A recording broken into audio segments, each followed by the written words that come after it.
Labuan Bajo siap gelar ASEAN Matter Epicentrum of Growth.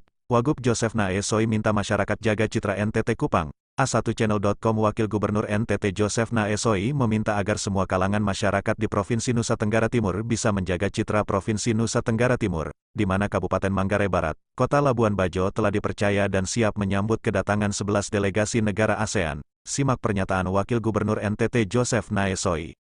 Assalamualaikum warahmatullahi wabarakatuh. Assalamualaikum swastiastu, namo buddhaya, salam kebajikan. Para wartawan yang saya hormati, puji Tuhan, tidak henti-hentinya kita panjatkan syukur alhamdulillah Allah Subhanahu wa Ta'ala, Tuhan Maha Kuasa, bahwa Labuan Bajo sudah ditetapkan menjadi tuan rumah KTT ASEAN. Kita berterima kasih kepada Presiden Republik Indonesia yang sudah menetapkan Labuan Bajo menjadi KTT ASEAN. Saya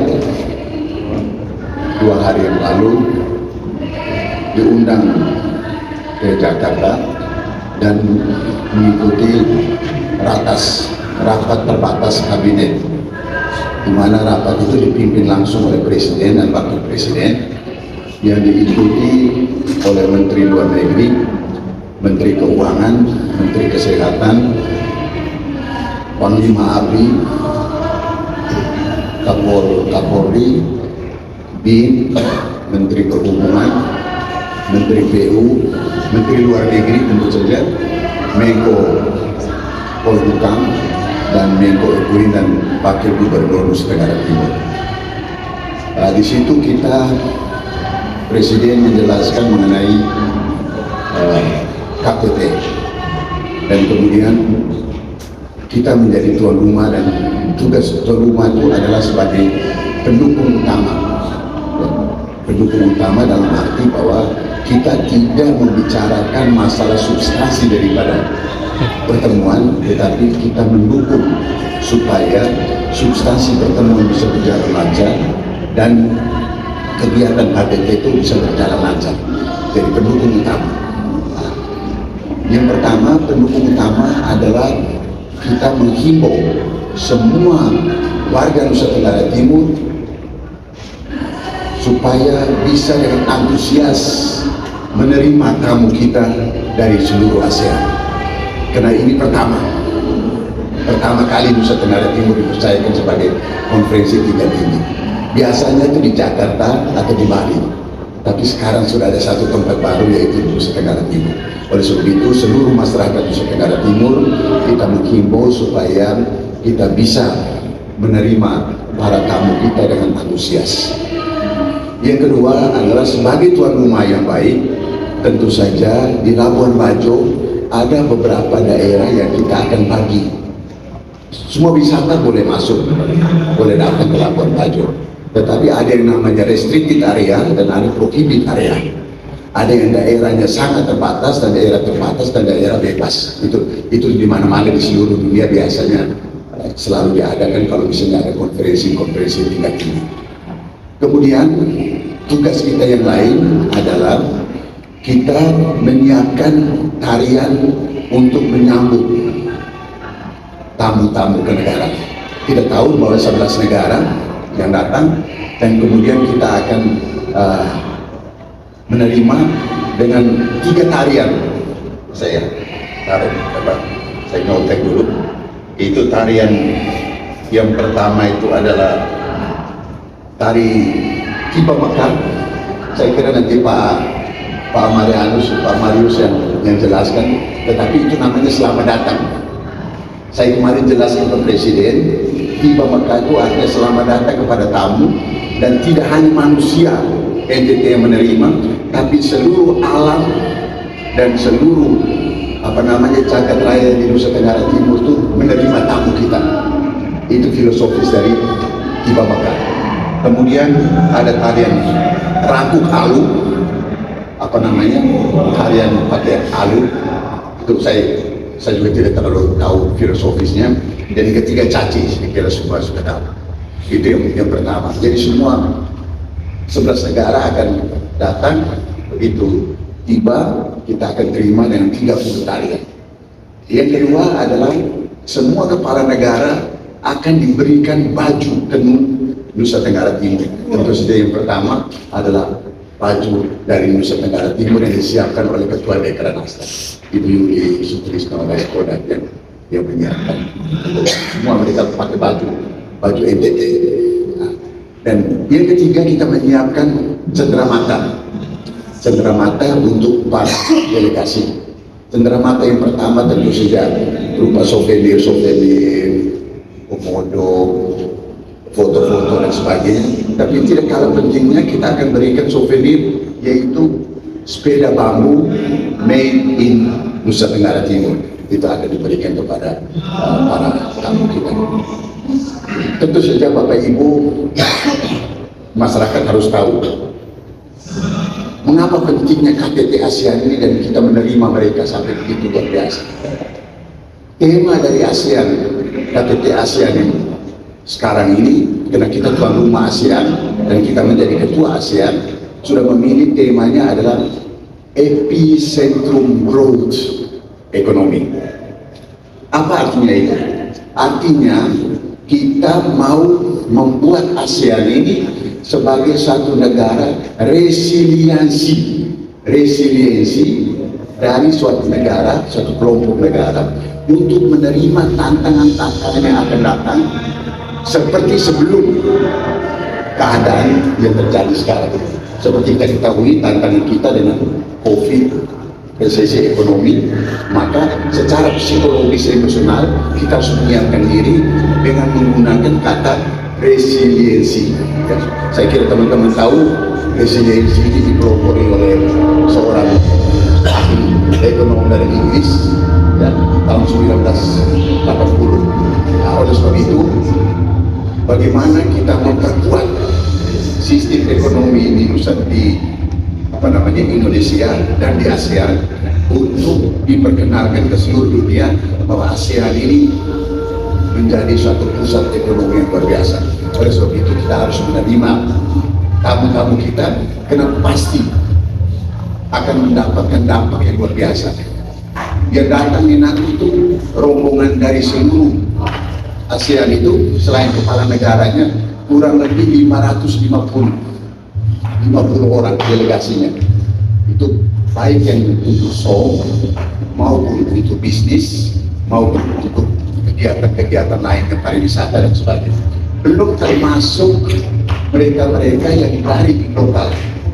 Oleh sebab itu hotel-hotel sekarang di Labuan Bajo, saya kira teman-teman sudah tahu, sudah penuh semua, dan Presiden sudah menginstruksikan bahwa kita sebagai tuan rumah harus bisa menyiapkan dengan baik. Yang kedua, saya menghimbau kepada masyarakat di Labuan Bajo supaya menjaga kebersihan, kebersihan laut, lebih kebersihan laut dan kebersihan di darat, dan kemudian pasti nanti ada rekayasa jalan, di mana saya mohon maaf kepada masyarakat di Labuan Bajo mungkin agak sedikit terganggu, terlebih pada tanggal 10 dan 11, karena delegasi akan datang tanggal 10 dan 11 itu pertemuan, ada 8 pertemuan, 7 pertemuan itu langsung dengan Presiden.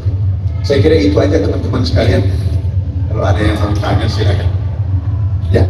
Waduh, terkait dengan pengawasan makanan untuk delegasi sudah. Ya, saya kira kemarin juga dibahas di dalam beberapa tentu tugasnya Menteri Kesehatan. Menteri Kesehatan akan mengawasi kita menyiapkan tempat, tapi semua makanan itu semua akan diteliti oleh ahli-ahli yang luar biasa, ahli-ahli dari seluruh negara ASEAN.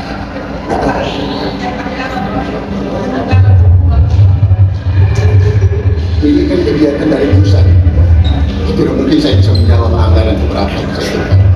Saya tidak bisa menjawab anggaran itu. Karena ini keahlian dari pusat, tetapi place-nya ada di tempat kita, dari anggaran dari pusat. Untuk destinasi wisata terkait dengan pariwisata, masuk ke Mesir juga beberapa destinasi wisata tempat. Saya kira sebuah destinasi wisata bebas, tetap biasa. Kemungkinan saya belum tahu acaranya disusun dari pusat. Nanti mungkin ada satu momen berapa jam begitu kepala negara ada yang pergi, mungkin pada saat itu kita bisa minta supaya para wisatawan bisa mengalah sedikit, kita kasih dulu para tamu kita ini dulu. Tapi buka seperti biasa. Pak Wagub, kira-kira apa dampak yang menjadi target Pemprov NTT dari kegiatan ini nanti untuk masyarakat NTT sendiri? Saya sudah katakan tadi, epicentrum growth, bros.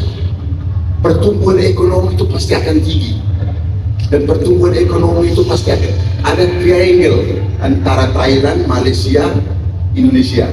Triangle itu apa namanya, pertemuan ekonomi ini, ekonomi tiga negara.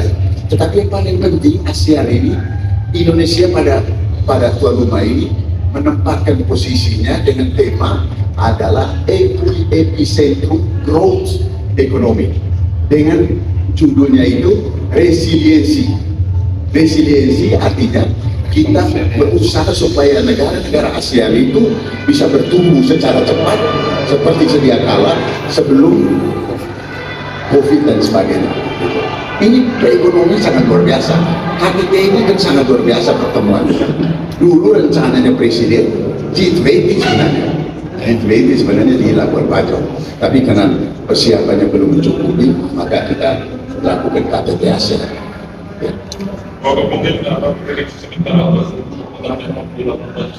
Itu pasti bro, pasti pertumbuhan ekonomi. Saya kira teman-teman pasti tahu. Saya kan tidak mungkin lihat di pasar satu-satu saya tanya begini. Tapi secara growth, secara ini orang datang makan apa sudah pasti. Itu di mana pasti. Pakai apa pasti. Itu kan pasti. Ada pertumbuhan di situ. Pasti ada pertumbuhan dong. Tapi tidak mungkin saya menghitung sekarang. Karena belum terjadi. Nanti kalau setelah selesai ada tanya saya, pasti saya akan bisa menjawab. Pak Wagub, terkait sarana dan prasarana yang disediakan itu, misalnya tempat untuk nginap para tamu itu bagaimana? Sudah. Jadi Presiden pada saat rapat dia mengatakan tamu dari dalam negeri, delegasi dari dalam negeri yang sudah membooking hotel, kalau misalnya tamu dari luar negeri belum dapat hotel, mereka yang harus diprioritaskan. Hotel kita ada 1.000 kamar, masih ada penambahan dari rumah penduduk, misalnya di semenari ada rusunawa, sudah disiapkan sedemikian rupa supaya delegasi yang datang tidak mendapat kesulitan. Oh ya, UMKM ini sudah disiapkan oleh Pemda di sana. Ada tempat yang itu disiapkan UMKM dari seluruh NTT, ada tempat yang khusus, dan kemudian Presiden juga akan mengarahkan beberapa pimpinan negara, begitu mau jalan dia akan arahkan ke tempat UMKM. Silakan Pak Wagub. Yang pertama ini adalah agenda ini kan baru pertama kali kita sebagai tuan rumah. Apakah terkait schedule, sekalian schedule nasional, apakah kita pemerintah provinsi juga sudah menyiapkan schedule khusus, terutama untuk melakukan tour ke sejumlah destinasi yang ada di NTT. Momen ini kita harus manfaatkan secara benar. Lalu yang kedua, terkait tadi 11 negara, kalau kita kalikan 550, berarti sudah sekitar 6.000. Bagaimana soal daya tampung? Apakah hotel-hotel kita di sana cukup? Kalau memang itu tidak cukup, solusinya seperti apa? Jadi begini, kita nggak mungkin meminta kepada para kepala negara untuk pergi wisata. Itu kan nggak mungkin. Mereka kan protokol. Tetapi efek dari kehadiran pimpinan negara itu terhadap masyarakat dari suatu negara, bahwa mereka mengatakan Presiden kemarin dari mana? Dari KTT ASEAN. ASEAN di mana? Labuan Bajo. Bro, name callingnya berputar. Itu marketingnya di situ. Pasti dengan sendirinya. Name calling itu yang kita cari. Tidak perlu kita susun untuk ini pemerintah Presiden mesti jalan ke sini, jalan ke sini, tidak perlu. Tetapi pasti para agen-agen wisata itu mereka lebih hebat dari kita, pasti mereka sudah susun itu. Mereka yang pergi. Contoh misalnya, saya waktu kami rapat dengan Sekjen ASEAN, kebetulan orang Kamboja, dia belum apa-apa, malam itu dia ditelepon oleh keluarga dia. Labuan Bajo itu di mana? Oh ya kebetulan ini ada wagubnya. Langsung ngomong dengan saya, oh kami akan datang dengan rombongannya, akan datang setelah after meeting itu. Nah, kemudian yang kedua tadi mengenai daya tampung, saya kira semua delegasi itu 550 dari 11 negara. Tentu saja persiapan kita yang pertama adalah kita mengakomodir losmen hotel-hotel yang ada. Sudah 2 minggu yang lalu sudah di arrange itu, dan kemudian homestay juga kita sudah siapkan. Bahkan saya sendiri di rumah-rumah penduduk, Pak Gubernur sendiri di kapan yang di rumah penduduk. Jadi kami mengalah untuk kasih tamu-tamu kita. Yang penting tamu-tamu kita harus happy. Begitu happy mereka akan mengatakan, kata di mana? Labuan Bajo di NTT. Itu paling penting. Baik, sudah selesai ya. Oke, terima kasih banyak teman-teman sekalian. Sekian, terima kasih. Demikian liputan A1channel.com.